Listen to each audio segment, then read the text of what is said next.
is WICR.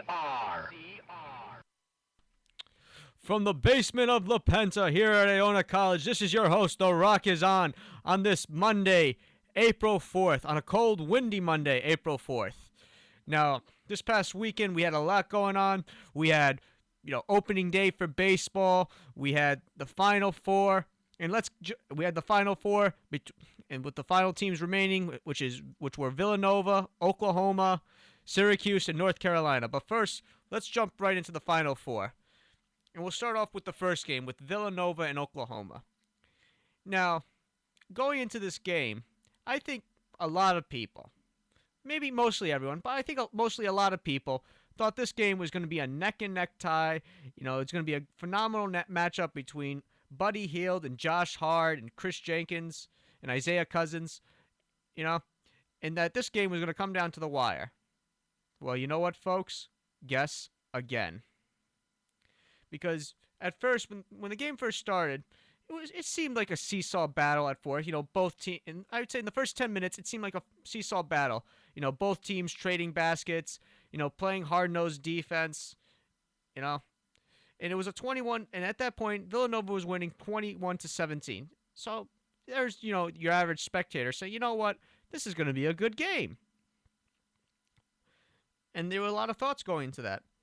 But then eventually, I think as the first half progressed, Villanova just flat out dominated Oklahoma. They were full throttle, full steamed. They just made the Sooners look bad offensively. They had a 14-point lead. They were leading Oklahoma 42-28 at the half.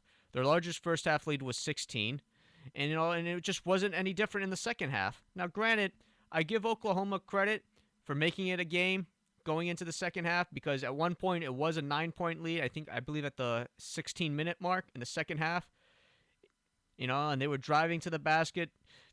They were making free throws, making shots, and the pressure shifted on Villanova, though.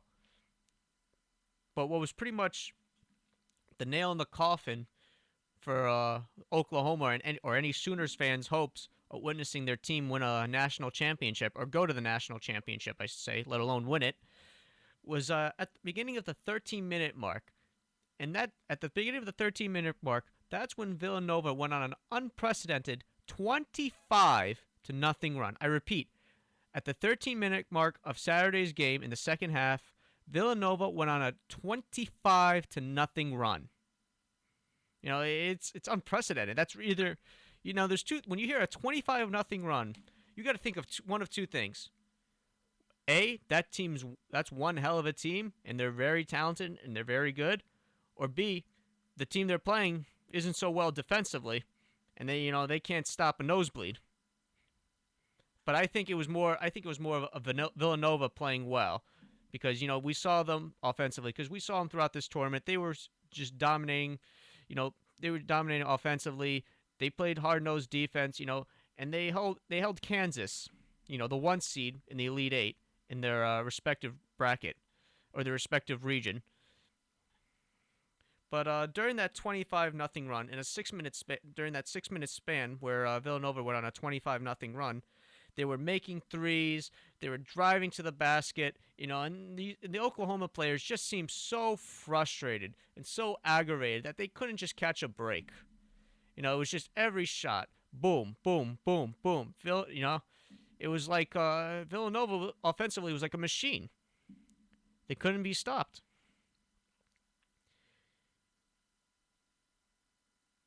And throughout the game, they, and credit the Villanova shooters because, or the Villanova offensively, because they were 11 of 18 from behind the arc, which is 61%, and as a team, shot 71% overall.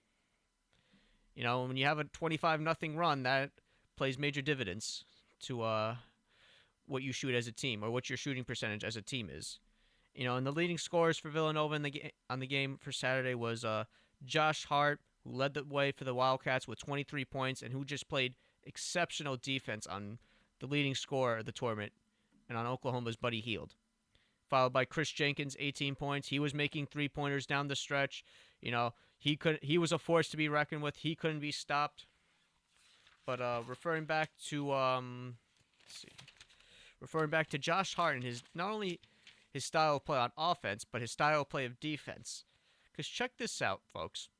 In the tournament, Buddy Hield, I believe, was one of 5 players in the NCAA tournament history to have over 25 points and over 10 rebounds. So he was averaging a double double and was scoring in double figures, nearly 25, 30 points a game. On the game on Saturday, as these were his stats for Saturday. He scored 9 points. So he was held to single digits, but he scored 9 points. He was 4 of 12 from the field and only 1 of 8 from 3. And the first 3-point shot he made was in the opening minutes of the game. After that shot, he didn't make any other 3-pointers. So that just tells you a lot about Villanova's defense. Granted, they put up 95 points. They were a force. They were a dominant force on the offensive side of the ball, but defensively, they're just as good. And you gotta like their chances in the title game. But also, Oklahoma as a team, granted Villanova, I'm not gonna deprive Villanova for what they accomplished defensively as a team, but Oklahoma, if you saw the game, they just struggled so mightily, because as a team they shot 32% from the field, and which was 19 of 60. Now they were 19 of 60, which is 32% of the field. And they weren't making 3-point shots. They were making 3-pointers. And that hurted them down the stretch because if you watch throughout the regular season and the NCAA tournament, Oklahoma relies heavily on the 3-point shots, and they were just unsuccessfully able to do it in this game against Villanova. They did it.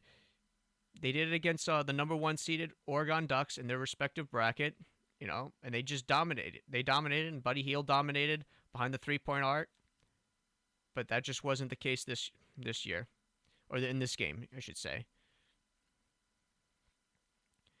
Which leads to and this was actually and if you follow college basketball, this was the last game of Buddy Hield's collegiate career.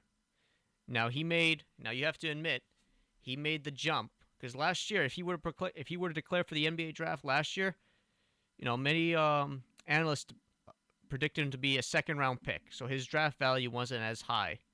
So you know what? Kudos to Buddy Hield. He busted his rear end. He did the right thing. He put the work in, and now, granted, I know he wanted to win a college championship for the Sooners and the University of Oklahoma and all the Sooner fans nationwide, but unfortunately, not every collegiate basketball player gets to win the NCAA title. That's just the way the cookie crumbles. But you know what? Buddy Hield just by coming back for his senior year and working hard, his draft stats just went up tremendously. Now he's projected to be a top 10 pick, at least a top 10 pick, maybe even a top 5 pick. Question is, who's going to draft him, or what team, where does he land, and whatnot. Other than that, that concludes our first segment. Excuse me. Other than that, that concludes our first segment of The Rock is On, and we'll be right back.